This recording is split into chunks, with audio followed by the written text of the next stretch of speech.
हरीश रावत जी के आप सुपुत्र हैं। आपको भविष्य में जनता चाहती है कि हरीश रावत जी के बाद आप ही हैं। आपका नजरिया उत्तराखंड को कैसे देखता है?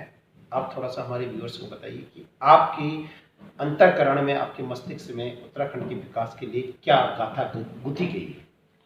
सबसे पहले हमको अपने उत्तराखंड को आत्मनिर्भर बनाना पड़ेगा। उसके लिए कई योजनाएं माननीय हरीश रावत जी ने 3 साल में शुरू की, लेकिन 2017 में दुर्भाग्यवश हार गए। और भाजपा के पास तो वो एक रोड मैप बना हुआ था। अगर त्रिवेंद्र सिंह रावत उसी रोड मैप पर काम कर लेते तो भाजपा को मुख्यमंत्री बदलने की जरूरत नहीं पड़ती।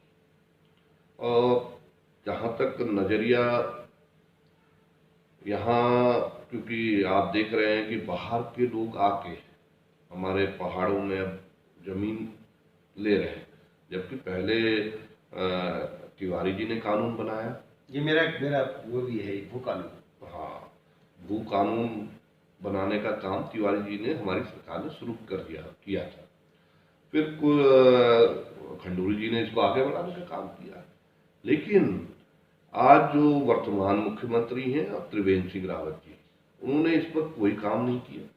और अगर हमारी भविष्य में आप सबके आशीर्वाद से सरकार बनी तो निश्चित रूप से हरीश रावत जी के दिमाग में रोड मैप बना हुआ है और उस रोड मैप पर चल के हम लोग इस पर कार्य करेंगे। मैं टोकते हुए कहता हूँ, भू कानून हिमाचल की तर्ज पर कितना जरूरी है? आपने इस प्रसंग को छेड़ दिया है।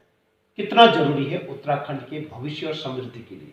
ये बहुत ही जरूरी है। इसलिए जरूरी है, आप अगर हमारे पास हमारी जमीन ही नहीं रहेगी तो हम विकास कैसे करेंगे? हम आने वाली पीढ़ी को क्या देंगे? आज आप सच्चाई क्या है, आज जितने हमारे चाहे आप ये क्षेत्र ले लीजिए, रानीखेत के आसपास का क्षेत्र, अल्मोड़ा के आसपास का, यहाँ टिहरी के आसपास, तो हालात ये है कि हमारे लोगों ने अपनी जमीन बाहर के लोगों को बेच दी है और हमारे लोग वहां चौकीदारी कर रहे हैं। जबकि कानून ये बनना चाहिए, देखिए मैं इन्वेस्टमेंट के विरोध में नहीं हूँ, लेकिन कानून ये बनना चाहिए कि 51% जो है हिस्सेदारी हमारे आदमी की होनी चाहिए। और जो बाहर से पैसा ला रहा है उसकी 49% होनी चाहिए। इन्वेस्ट पैसा वो लगाए, जमीन हमारे व्यक्ति की हो, लेकिन पार्टनरशिप होनी चाहिए। 49% वो होनी चाहिए। अगर ये नहीं हुआ तो हमारे पास जब हमारी जमीन ही नहीं रह जाएगी तो हम क्या कहेंगे कि हम पहाड़ के हैं, और पहाड़ में हमारी जमीन ही नहीं रह जाएगी तो कैसे कहेंगे हम पहाड़ के लोग हैं? तो आप क्या कहना चाह रहे हैं, जो आपका छोटा भाई है सागर रावत, अगर वो ये मुहिम चला रहा है, ये माननीय हरीश रावत जी के भी दिमाग में थी और उनके मुद्दे में भी है, और मेरे को लगता है कि कांग्रेस इस बार क्या अपने घोषणा पत्र में भू कानून को रखेगी? निश्चित तौर पर रखेगी, क्योंकि इसका दंश माननीय हरीश रावत जी ने अपने गांव में झेला है। पिछले दिनों में आपको बताना चाहता हूँ, पिछले दिनों जो पिताजी गांव गए तो कुछ लोग उनके पास आए गांव के और उन्हें कहा कि साहब वो हम अपने जंगल की ओर जा ही नहीं पा रहे हैं अपने गाय भैंसों को चराने।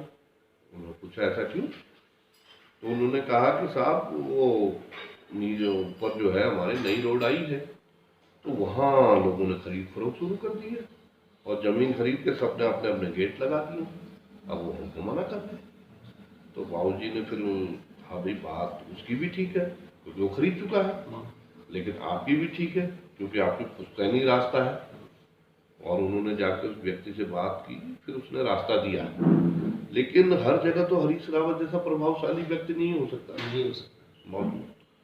तो ये चीज हमको देखनी पड़ेगी कि हम अपने हक हकूकों को कैसे बचा पाते हैं, और अगर हमको अपने हक हकूक बचाने हैं तो निश्चित तौर पर भू कानून लाना ही पड़ेगा।